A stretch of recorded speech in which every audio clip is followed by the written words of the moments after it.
Fill ಮಾಡೋದು ತುಂಬ ಕಷ್ಟ. ಕಾಣಿಸ್ತಿದ್ಯಾ? ಇನ್ನೂ ಬರುತ್ತೆ ನೀ ತೆಗೆದ್ರೆ. ಬಾಟಲ್ಸ್ಗಳನ್ನ ವಾಶ್ ಮಾಡಿಕೊಂಡು ಅದಾದಮೇಲೆ ಫಿಲ್ ಮಾಡಿ.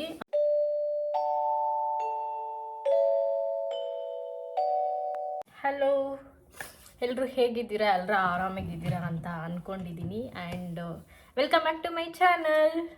ಇವತ್ತು ರ್ಯಾಂಡಮ್ ವಿಡಿಯೋನೇ.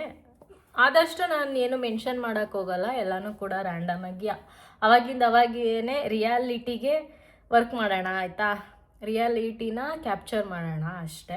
ಸೊ ಯಾರೆಲ್ಲ ಸಬ್ಸ್ಕ್ರೈಬ್ ಮಾಡಿದ್ದೀರಾ ಅವರೆಲ್ರಿಗೂ ಕೂಡ thank you so much. And subscribe ಮಾಡ್ದಲೇ ನೋಡ್ತಾ ಇರೋರು ಪ್ಲೀಸ್ ಹೋಗಿ ಸಬ್ಸ್ಕ್ರೈಬ್ ಆಗಿ ಬೆಲ್ಲೈಕಾನ್ನ ಕ್ಲಿಕ್ ಮಾಡಿ ಅಂತ ಹೇಳ್ತಾ welcome back to my channel. Anyways, ತುಂಬ ಕೆಲಸ ಐತೆ, ಎಲ್ಲ ಮುಗಿಸ್ದೆ. ಇವಾಗ ಪೆಂಡಿಂಗ್ ಏನಿದೆ ಅಂತಂದರೆ ಬೆಂಗಳೂರಿಗೆ ಹೋಗೋದು. ಬೆಂಗಳೂರಿಗೆ ಹೋಗೋಕ್ಕೂ ಮುಂಚೆ ನಾನು ಫಸ್ಟು ನಂದು ಸ್ಯಾರೀಸ್ಗಳನ್ನ ನಾನು ಸ್ಟಿಚ್ಚಿಗೆ ಕೊಡಬೇಕು.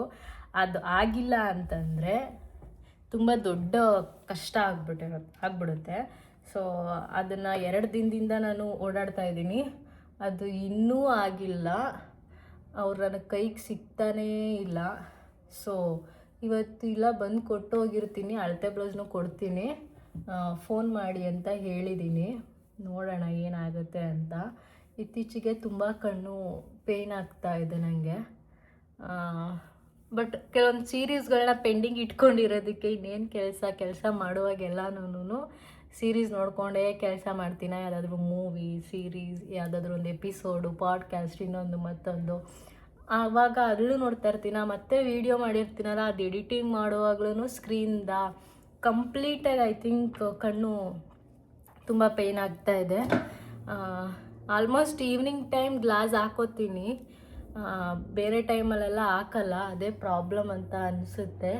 ದಿನ ಕಾಜಲ್ ಹಚ್ಚಕ್ಕೆ ಸ್ಟಾರ್ಟ್ ಮಾಡಿಬಿಟ್ಟು ಇವಾಗ ಕಾಜಲ್ ತೆಗೆಯೋದೊಂದು ದೊಡ್ಡ ರಿಸ್ಕ್ ಆಗಿಬಿಟ್ಟಿದೆ ನನಗೆ. ಯಪ್ಪ, ಅದು ಹೇಗೆ ಎಲ್ಲರೂ ಕಾಜಲ್ ಹಾಕೋತಾರೆ ಅಂತ ಅನ್ನಿಸುತ್ತೆ ನನಗೊಂದೊಂದು ಸಲ. ನನಗೆ ಆ ಕಾಜಲ್ ತೆಗೆಯೋದಿದೆ ಗೊತ್ತಾ, ಅದು ಹೆವಿ ಟಾರ್ಚರ್ ಅಂತ ಅನಿಸುತ್ತೆ ನನಗೆ. ಹಾಗಾಗಿ ಒಂದು ಕ್ರೀಮ್ ಹಾಕ್ಕೊಂಡು ಸನ್ಸ್ಕ್ರೀನ್ ಹಾಕಿದ್ದೀನಿ ಅಷ್ಟೇ, ಬೇರೆ ಏನೂ ಹಾಕಲ್ಲ. ಈವನ್ ಆಲ್ಸೋ ಲಿಪ್ಸ್ಟಿಕ್ ಏನೂ ಹಾಕಲ್ಲ.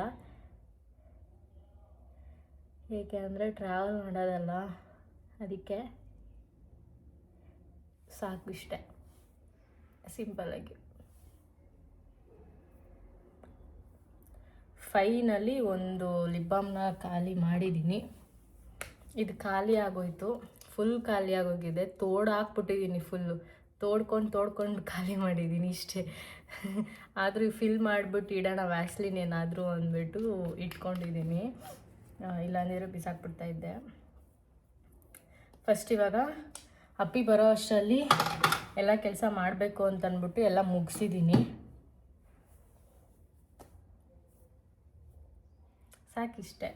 ತಲೆ ಬಾಚಬೇಕು, ಬಾಚಿಲ್ಲ. ಮತ್ತು ಒಂದು ಸ್ಟಿಕ್ಕರ್ ಇಡ್ತೀನಿ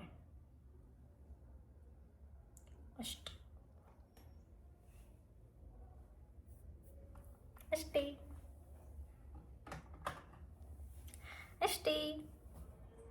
ಇವಾಗ ಬೆಂಗಳೂರಿಗೆ ಹೋಗ್ತಾ ಇರೋದ್ರಿಂದ ನಂದು ಟೋನಿ ಮೋಲಿದು ಇಷ್ಟಿದೆ. ಸೊ ಇದಕ್ಕೆ ನಾನು ಮತ್ತೆ ಪ್ರಾಡಕ್ಟ್ನ ಫಿಲ್ ಮಾಡ್ತಾಯಿದ್ದೀನಿ. ಇದು ನಂದು 3ನೇ ಬಾಟಲ್. ಅಷ್ಟು ಇಷ್ಟಪಟ್ಟು ತೊಗೊಂಡು ಯೂಸ್ ಮಾಡ್ತಾ ಇರೋವಂಥ ಪ್ರಾಡಕ್ಟ್ ಇದು. ನಾನು ಯಾವುದೇ ರೆಕಮೆಂಡ್ ಮಾಡಿದ್ರೂ ಕೂಡ ನನಗದು ಸೇಫ್ ಅಂತ ಅನಿಸಿ, ವರ್ತ್ ಅಂತ ಅನಿಸಿರೋದನ್ನೇ ನಾನು ಹೇಳೋದು. ಇದನ್ನು ನಾನು ಫಿಲ್ ಮಾಡ್ಕೋತಾ ಇದ್ದೀನಿ ಇವಾಗ. ನೀವು ಈ ರೀತಿ ಬಾಟಲ್ಸ್ಗಳನ್ನ ತೊಗೊಂಡ್ಬಿಟ್ರೆ ಸಾಕು, ತುಂಬ ಈಸಿಯಾಗಿ ಸ್ಪೇಸ್ನ ಕವರ್ ಮಾಡ್ಕೋಬೋದು. ತುಂಬ ಜಾಸ್ತಿ ರಿಕ್ವೈರ್ಮೆಂಟ್ ಬೇಕು ಅಂತ ಅನಿಸಲ್ಲ. ಸೊ ಇದನ್ನು ಫಿಲ್ ಮಾಡ್ಕೋತಾ ಇದ್ದೀನಿ. ಇಷ್ಟ ಆಗಿದೆ. ದೆನ್ ಇದನ್ನು ಕ್ಲೋಸ್ ಮಾಡ್ಕೊಳ್ಳೋದು. ಸೊ ಇದನ್ನು ನಾನು ನನ್ನ ಸ್ಕಿನ್ ಕೇರ್ ಕಿಟ್ಟಲ್ಲಿ ಇಟ್ಟಿರ್ತೀನಿ. ಈಸಿಯಾಗಿ ಟ್ರಾವೆಲ್ ಫ್ರೆಂಡ್ಲಿ. ಇಷ್ಟು ದೊಡ್ಡ ಬಾಟಲ್ನ ತೊಗೊಂಡೋಗ್ಬೇಕು ಅನ್ನೋ ಅವಶ್ಯಕತೆ ಇರಲ್ಲ. ಗಾರ್ನಿಯರ್ದು ಕ್ಲೆನ್ಸಿಂಗ್ ವಾಟರ್ನ ಫಿಲ್ ಮಾಡ್ತಾಯಿದ್ದೀನಿ. ಒಂದು ಮೇಕಪ್ ಕಿಟ್ಟಲ್ಲಿದೆ. ಇಲ್ಲಿ ಕಷ್ಟ ಆಗ್ತಾಯಿತ್ತು ಹೇಳಬೇಕು ಅಂತಂದರೆ, ಲೈಕ್ ನಾನು ಈಗೀಗ ಕಾಜಲ್ ಯೂಸ್ ಮಾಡ್ತಾ ಇರೋದಕ್ಕೆ ಸ್ವಲ್ಪ ಕಷ್ಟ ಆಗ್ತಾಯಿದೆ. ಫಿಲ್ ಮಾಡ್ಕೋತೀನಿ, ಚೆಲ್ಲೋಗ್ಬಿಡುತ್ತೆ. ಇದೇನಿದೆ ಫಿಲ್ ಮಾಡೋದು ತುಂಬ ಕಷ್ಟ. ಆ ಬಾಟಲ್ ಸಪೋರ್ಟ್ ಕೊಡಲ್ಲ ಫಿಲ್ ಮಾಡೋದಕ್ಕೆ. ಸೊ ಸ್ಟಾರ್ಟಿಂಗ್ ನೀವು ಏನೇ ಪ್ರಾಡಕ್ಟ್ನ ಫಿಲ್ ಮಾಡಿದ್ರೂ ಕೂಡ ನೀಟಾಗಿ ಬಾಟಲ್ಸ್ಗಳನ್ನ ವಾಶ್ ಮಾಡಿಕೊಂಡು ಅದಾದಮೇಲೆ ಫಿಲ್ ಮಾಡಿ, ಹಂಗಂಗೆ ಫಿಲ್ ಮಾಡೋದಕ್ಕೆ ಹೋಗಬೇಡಿ. ಆ್ಯಂಡ್ ಆಲ್ಸೋ ಅದಾದಮೇಲೆ ಒಂದು 4-5 ಸ್ಪ್ರೇನ ಈ ರೀತಿ ಹೊಡೀರಿ, ಕರೆಕ್ಟಾಗಿ ಬರ್ತಾ ಇದೆಯಾ ಏನೇ ಎತ್ತ ಅಂತ. ಅದಾದಮೇಲೆ ಯೂಸ್ ಮಾಡೋದಕ್ಕೆ ಸ್ಟಾರ್ಟ್ ಮಾಡಿ. ಏಕ್ದಮ್ ಹಿಂಗೆ ಬೇಕೋ ಹಂಗೆ ಪ್ರಾಡಕ್ಟ್ನ ಡೆಲಿವರಿ ತೊಗೊಂಡು ಯೂಸ್ ಮಾಡೋದೆಲ್ಲ ಮಾಡಬೇಡಿ. ಇದರಿಂದ ಫಿಲ್ ಮಾಡೋದು ತುಂಬ ಕಷ್ಟ. ಅದಕ್ಕೆ ಇದು ಬರುತ್ತೆ, ನಾವು ಅದಕ್ಕೆ ಬುದ್ಧಿವಂತ ಅಂತ ಕರಿತೀವಿ. ಮೇಕಪ್ಪಲ್ಲೂ ಕೂಡ ಅದು ಸಿಗುತ್ತೆ ಚಿಕ್ಕದಾಗಿ. ಅದನ್ನ ಇದ್ರೆ ತೊಗೊಳ್ಳಿ. ನನಗೆ ತುಂಬ ಕಷ್ಟ ಆಯಿತು, ಇಷ್ಟೊತ್ತಾಯಿತು ಅದನ್ನು ಫಿಲ್ ಮಾಡೋದಕ್ಕೆ ನಾನು. ಸೊ ಇನ್ನು ತುಂಬ ದಿನ ನಾನು ಟೆನ್ಷನ್ ತೊಗೊಳ್ಳೋ ಆಗಿಲ್ಲ. ಎರಡಕ್ಕೂ ಫಿಲ್ ಮಾಡಿದ್ದೀನಿ, ಆಗುತ್ತೆ. ಸೊ ನನ್ನ ಹತ್ರ ಕಣ್ಣಲ್ಲಿರೋದು ಹೋಗ್ತಾನೇ ಇಲ್ಲ, ಅದಕ್ಕೋಸ್ಕರನೇ ಖಾಲಿ ಆಗಿಬಿಟ್ಟಿತ್ತಲ್ಲ ಅಂತ ಇವಾಗ ತೆಗೆದಿದ್ದು. ನೋಡಿ ಇವಾಗ ನಾನು ಹೆಂಗೆ ಕಷ್ಟಪಡಬೇಕು ಅಂತ.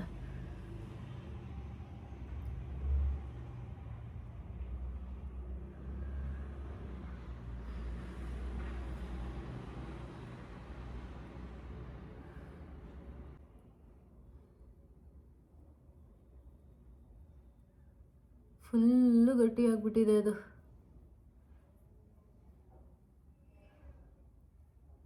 ನಿಮಗೆ ಕಾಣಿಸ್ತಿದೆಯೋ ಇಲ್ವೋ ನಂಗೆ ಗೊತ್ತಿಲ್ಲ. ಈಗ ನೋಡಿ, ಅದಕ್ಕೆ ಅಂತಲೇ ಈಗ ಈ ಕೆಲಸ ಮಾಡ್ತಾ ಇದ್ದೀನಿ. ನೀಟಾಗಿ ಎಲ್ಲನೂ ತೆಗಿಬೋದು.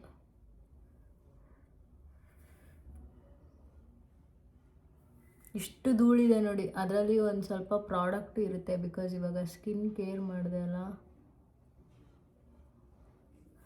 ಅದು ಇರುತ್ತೆ. ನೀಟಾಗಿ ಈ ರೀತಿ ತೆಗೀರಿ, ಬಂದ್ಬಿಡುತ್ತೆ. ನಾನು ಸ್ವಲ್ಪ ಲೇಟ್ ಆಯಿತು, ಅದಕ್ಕೆ ಸ್ಟಿಫಾಗಿ ಕೂತ್ಬಿಟ್ಟೈತೆ ಅದು. ನೋಡಿ ಎಷ್ಟು ಡಿಫ್ರೆನ್ಸ್ ಗೊತ್ತಾಗ್ತಾ ಇದೆಯಾ? ನಿಮಗೆ ಗೊತ್ತಾಗ್ತಿದೆಯಲ್ವ? ನನಗಂತೂ ಗೊತ್ತಿಲ್ಲ, ಬಟ್ ನನಗಂತೂ ತುಂಬಾ ಗೊತ್ತಾಗ್ತೈತೆ. ತುಂಬ ಪ್ರಾಬ್ಲಮ್ ಆಗ್ತಾಯಿತ್ತು ಗೊತ್ತಾ? ಯಪ್ಪ ದೇವ್ರೆ ಅನ್ನಿಸ್ತಿತ್ತು ನನಗೆ. ಈಗ ನೋಡಿ,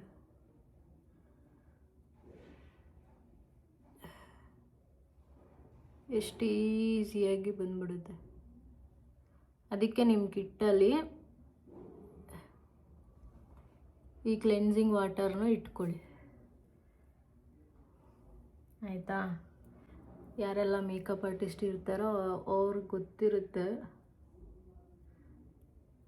ಮೇಕಪ್ನ ರಿಮೂವ್ ಕೂಡ ಇದರಲ್ಲಿ ಮಾಡ್ತಾರೆ. ಆ್ಯಂಡ್ ಬಿಫೋರ್ ಮೇಕಪ್ ಸ್ಟಾರ್ಟ್ ಮಾಡೋಕ್ಕೂ ಮುಂಚೆನೂ ಕೂಡ ಇದರಲ್ಲಿ ನೀಟಾಗಿ ಫೇಸ್ನ ಕ್ಲೆನ್ಸ್ ಮಾಡಿ ಆಮೇಲೆ ಪ್ರಾಡಕ್ಟ್ಸ್ನ ಹಾಕ್ತಾರೆ. ಬಿಕಾಸ್ ಇದು ನೀಟಾಗಿ ಎಲ್ಲನೂ ಹೋಗ್ಬಿಡುತ್ತೆ, ಇದರಲ್ಲಿ ಏನೇ ಇದ್ರೂ ಹೋಗ್ಬಿಡುತ್ತೆ. ಇದರಲ್ಲೇ ಇನ್ನೂ ಒಂದು ಬರುತ್ತೆ, ಯಪ್ಪ ದೇವ್ರೆ, ಇನ್ನೂ ತೆಗಿತಾ ಇದ್ರೆ ಇನ್ನೂ ಬರ್ತಾನೇ ಇರುತ್ತೆ. ನೀವೀಗ ಹೇಳ್ಬೋದು ಏನಕ್ಕೆ ಮತ್ತೆ ಸ್ಕಿನ್ ಕೇರ್ ಮಾಡಿದ್ರಿ ಅಂತ. ನಂಗೆ ಅಷ್ಟು ಪೇಷನ್ಸ್ ಇರಲಿಲ್ಲ. ಅವ್ನು ಬಂದುಬಿಟ್ರೆ ಅಂತ ನಾನು ರೆಡಿಯಾಗಿ ಕೂತ್ಕೊಂಡು ಇವಾಗ ಇದನ್ನು ತೆಗಿತಾ ಇದ್ದೀನಿ ನಾನು ಅಷ್ಟೆ. ಇವಾಗ ಅವ್ನು ಬಂದ್ರೂ ಎದ್ದು ಹೋಗೋಕ್ಕೆ ಸರಿ ಹೋಗುತ್ತಲ್ವಾ, ಅದಕ್ಕೆ ಈಗ ಸ್ವಲ್ಪ ಸಮಾಧಾನ ಆಗಿದೆ. Okay, not bad. ಇಷ್ಟು ನೀವು ನೋಡ್ತಾ ಇರ್ಬೋದು ಎಷ್ಟಿದೆ ಅಂತ.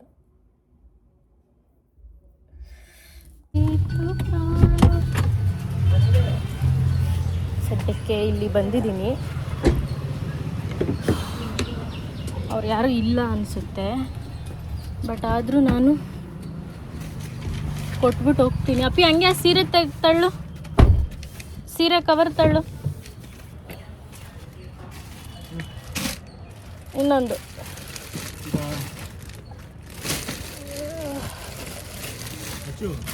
ಕಾರ್ಡ್ನ ಕೊಡೋಕ್ಕೆ ಬ್ಯಾಗ್ ತೊಗೊಂಡಿದ್ಯಾ? ಹೇಳ್ದ ನೀನು ನೋಡೋಣ. ಯಪ್ಪ ಬಿದ್ದೋಯ್ತಾ ಅಂತ ಭಯ ಆಗೋಯ್ತು ಇವಾಗ ನನಗೆ ಒಂದೇ ಕ್ಷಣಕ್ಕೆ.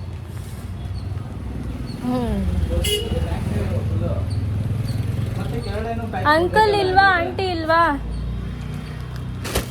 ಓ ಕನ್ನಡ ಬರಲ್ಲ? ಮತ್ತೇನು ಮಾತಾಡ್ತಾ ಇಲ್ಲ, ಸುಮ್ಮ ಕೂತಿದ್ದಾರೆ. ಹಾಂ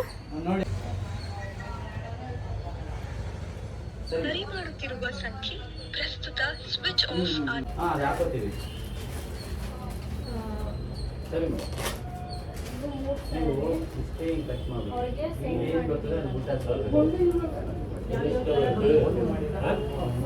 ಕಂಟಿನ್ಯೂ ಹೆಂಗಾಗಿದ್ರೊಳಗೆ 2 ಮದುವೆ ಪೆಂಡಿಂಗ್ ಆಗ್ಬಿಟ್ಟು ಒತ್ತುದು ಇವಾಗ ಈಗ ಮಾಡ್ತವ್ರಲ್ಲ ಮಂಡೇನೇ ಇದು ಮದುವೆ ರಜೆ ಕೊಡಬೇಕು. ಹೆಂಗಾಗೈತೆ ಅಂದ್ರೆ ಎಲ್ಲ ಅರ್ಜೆಂಟ್ ಹೋಗಿ ಫೋನ್ ಮಾಡ್ತಿರಲ್ಲ ಮೇಡಮ್, ಏನೋ ಈ ಥರ ಅರ್ಜೆಂಟ್ ಬಂದ್ಬಿಟ್ನಲ್ಲ, ಇಲ್ಲೇ ಇದ್ವಿ ಅಂತ ನೋಡ್ಕೊಂಡು ಹೋಗೋಣ ಅಂತ ಬಂದೆ. ಸರಿ ಯಾವಾಗ ಹೊಲಿತೀರಾ? ಇದು ಹೊಲಿತೀರಾ? ಅಡ್ರೆಸ್ಗೆ ನಮ್ಮ ಮನೆ ಇದೆ, ಏನು ಮಾಡ್ತೀರಾ? ಕಾಣಿಸಲ್ಲ ಅದು ಪ್ರಿಂಟ್ ಪೇಪರ್ ಬಟ್ ಆದರೆ ಬ್ಯಾಕ್ ಸೈಡ್ಗೆ ಈ ಥರ ಬಂದು ಟೈ ಕೊಡ್ತೀರಾ ಅಥವಾ ಪಿನ್ನಿಂಗ್ ಅದನ್ನ ನೋಡಿ. ಟೈಮಿಂಗ್ ಅಂದರೆ ಟೈಮ್ ಕೊಡಿ. ಬ್ಯಾಗ್ ಇದೆಯಲ್ವಾ? 9:30 ಇದೆ. 10 ಕೊಟ್ಬಿಡಿ. 10 ಇಂಚ್ ಮಾಡಿದೆ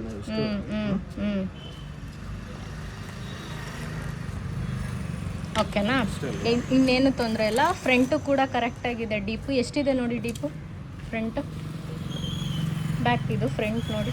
ಫ್ರಂಟ್ ಒಂದು 6.5 ಬರುತ್ತೆ, 7 ಇಂಚ್ ಬರುತ್ತೆ. 7 ಇದ್ರೂ ಓಕೆ, 7.5 ಅಂತೂ ಬೇಡ. 7.5 ಇರೋದು. ಓ ಇಲ್ಲಿ ಕೌಂಟ್ ಮಾಡ್ಕೋಬೇಕಾ? ನಾನು ಇಲ್ಲಿ ಕೌಂಟ್ ಮಾಡ್ಕೋತಾ ಇದ್ದೆ. ಒಟ್ಟಿನಲ್ಲಿ ಇದು ಹೇಗಿದೆ ಅಷ್ಟು ಡೀಪ್ ಇರಲಿ. ಇದು ಪರ್ಫೆಕ್ಟಾಗಿದೆ ಆಯಿತಾ? ಲೆಂತ್ ಎಲ್ಲ, ಬ್ಲೌಸ್ ಲೆಂತ್ ಎಲ್ಲ ಪರ್ಫೆಕ್ಟಾಗಿದೆ, ಏನು ಇದಿಲ್ಲ. ಸ್ವಲ್ಪ ಲೂಸ್ ಹೊಲಿರಿ, ಇದೊಂದು ಸ್ವಲ್ಪ ಉದ್ದ ಹೊಲಿರಿ ಅಷ್ಟೆ. ಸ್ಟಿಚಿಂಗ್ ಕೆಲಸ ಮುಗೀತು, ಕೊಟ್ಟಿದ್ದೀನಿ. ಅವ್ರು ಇರಲಿಲ್ಲ, ಬಟ್ ಏನು ಬೇಕೋ ಅದನ್ನು ಹೇಳ್ಬಿಟ್ಟು ಬರೆಸ್ಬಿಟ್ಟು ಬಂದಿದ್ದೀನಿ. ಫೋನ್ ಮಾಡಿ ಮಾತಾಡಿಕೊಂಡ್ರೆ ನಡೆಯುತ್ತೆ. ಅವರು ರೆಗ್ಯುಲರಾಗಿ ನನ್ನ ಫಾಲೋ ಮಾಡೋದ್ರಿಂದ ಸೊ ನನಗದು ಈಸಿ ಆಗಿದೆ ಕನೆಕ್ಟ್ ಮಾಡ್ಕೊಳ್ಳೋದು. ಅವ್ರು ಮರ್ತಿಲ್ಲ ನನ್ನ, ಲಾಂಗ್ ಗ್ಯಾಪ್ ಆದ್ರೂ ಕೂಡ ಅದೊಂದು ಖುಷಿ ಇದೆ. ಸೊ ನೋಡೋಣ ಹೆಂಗದು ಬರುತ್ತೆ ವರ್ಕ್ ಅಂತ. ಬಂದಾಗ ನಿಮಗೆ ತೋರಿಸ್ತೀನಿ ಹೆಂಗೆ ಬಂದಿದೆ ಏನು ಎತ್ತ ಅಂತ. ರಿಯಲ್ಲಾಗಿ ಹೇಳ್ತೀನಿ. ಚೆನ್ನಾಗಿದೆ ಅಂತೀನಿ, ಚೆನ್ನಾಗಿಲ್ಲ ಅಂದರೆ ಚೆನ್ನಾಗಿಲ್ಲ ಅಂತೀನಿ. ಸದ್ಯಕ್ಕೆ ಇವಾಗ ಮೈಸೂರಿಂದ ಹೊರಡುತ್ತಿದ್ದೇವೆ. ಸೀಟ್ ಹಿಂದಕ್ಕೆ ಹಾಕ್ಬಿಟ್ಟಿದ್ದೀನಿ. ಒಳ್ಳೆ ನಿದ್ದೆ ಮಲ್ಕೊಂಡ್ರೆ ಮಾತ್ರ ಇವಾಗ ಸಖತ್ತಾಗಿ ಬರುತ್ತೆ. ಮಧ್ಯದಲ್ಲಿ ಎಲ್ಲಾದರೂ ನಿಲ್ಲಿಸಿದ್ರೆ ಅವಾಗ ನಿಮಗೆ ಹೇಳ್ತೀನಿ. ಸದ್ಯಕ್ಕೆ ಬ್ರೇಕ್ ತಗೊಳ್ಳಿ ಆಯಿತಾ?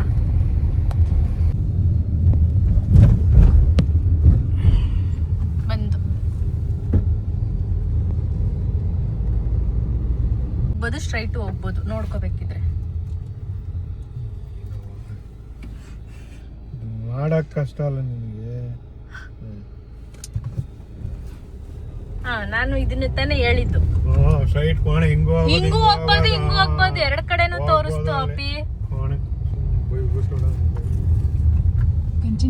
ಅಪ್ಪಿ ಬೇಕು ನಿಜ.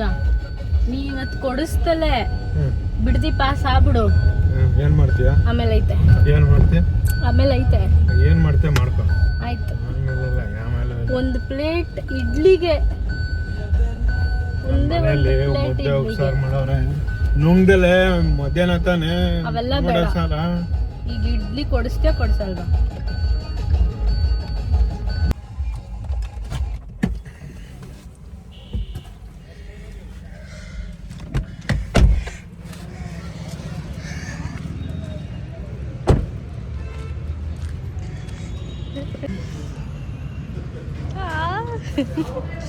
ಬಿಸಿ ಫುಲ್ಲು.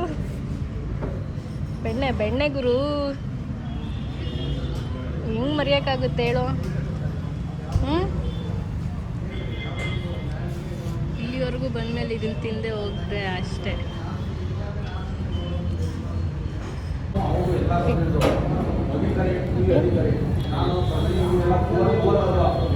48 ಕಿಲೋಮೀಟರ್ ಐತಲ್ಲ, 19 ಕಿಲೋಮೀಟರ್.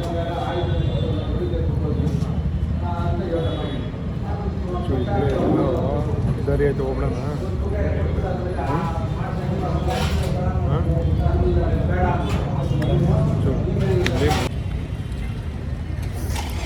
ಮುಗೀತು. ಅಲ್ಲೇ ಹುಚ್ಚಿ ಥರ ಇದ್ದೀನಿ ಗುರು. ಯಪ್ಪ ಅದೆಷ್ಟೊತ್ತಿಗೆ ಹೋಗ್ತೀವಿ ನಾವು ಮನೆಗೆ, ಅದೇನು ಕತೆನೋ ಒಂದು ಗೊತ್ತಿಲ್ಲ. ಈರುಳ್ಳಿಲಿ ತೇರಿಗೆ ಎಲ್ಲ ರೆಡಿ ಮಾಡಿದರು. ಸೊ ನಾವು ಈ ಸಲ ತೇರಿಗೆ ಇರೋಕ್ಕಾಗಲಿಲ್ಲ, ರಿಟರ್ನ್ ನಾವು ಮತ್ತೆ ಮೈಸೂರಿಗೆ ಬರಬೇಕಾಗಿತ್ತು. ಸೊ ಇದೆಲ್ಲ ನಮ್ಮ ಆಂಟಿ ಮನೆಗೆ ಹೋಗ್ಬೇಕಿತ್ತಲ್ಲ, ಸೊ ಅಲ್ಲಿಗೆ ಹೋದಾಗ ಇದು ಒಂದು ಸ್ವಲ್ಪ ಒಂದು ವೀಡಿಯೋಸ್ ಎಲ್ಲ ನಾನು ತಗೊಂಡೆ. ಅಲ್ಲಿಂದ ನಾವು ನಮ್ಮ ಮನೆಗೆ ಹೊರಟ್ವಿ. ಅಪ್ಪಿಗೆ ನಾನ್ ವೆಜ್ ಮಾಡಿದ್ರು. ನಾನು ಆಲ್ಮೋಸ್ಟ್ ಯಾವಾಗ ಹೋದ್ರೂ ಗೊಡ್ಗಾರ ಕೇಳ್ತೀನಿ, ಅಂದರೆ ಉಪ್ಪು ಸಾಂಬಾರಲ್ಲಿ ಖಾರ ಬರುತ್ತಲ್ಲ ಅದಕ್ಕೆ ಒಗ್ಗರಣೆ ಕೊಡೋದು, ನನಗದು ತುಂಬ ಇಷ್ಟ. ಸೊ ನಾನು ಅದನ್ನು ನಮ್ಮ ಅಮ್ಮನ ಕೈಯಲ್ಲಿ ಮಾಡಿಸ್ಕೊಂಡು ತಿಂದುಬಿಟ್ಟು ಮಲ್ಕೊಂಡ್ವಿ. ಈ ವಿಡಿಯೋ ನಿಮಗೆ ಇಷ್ಟ ಆಗಿದ್ರೆ ಲೈಕ್ ಮಾಡಿ, ಶೇರ್ ಮಾಡಿ, ಕಮೆಂಟ್ ಮಾಡಿ, ಸಬ್ಸ್ಕ್ರೈಬ್ ಮಾಡೋದನ್ನು ಮರೆಯೋದಕ್ಕೆ ಹೋಗಬೇಡಿ. ಏನೇ ಇದ್ರೂ ಕೂಡ ನಮ್ಮ ಮನೆಗಳಲ್ಲಿ ಏನು ತಿಂದರೂ ಅದು ನಮಗೆ ಮೃಷ್ಟಾನ್ನ ಭೋಜನ ಥರನೇ ಫೀಲ್ ಆಗುತ್ತೆ ಕೆಲವೊಂದು ಟೈಮಲ್ಲಿ. ಅದ್ರ ಬೆಲೆ ಎಲ್ಲ ನಮಗೆ ಕಳ್ಕೊಂಡಾಗ ಗೊತ್ತಾಗುತ್ತೆ. ಮತ್ತೆ ಸಿಗ್ತೀನಿ, ಅಲ್ಲಿವರೆಗೂ ಟೇಕ್ ಕೇರ್, ಬಾಯ್.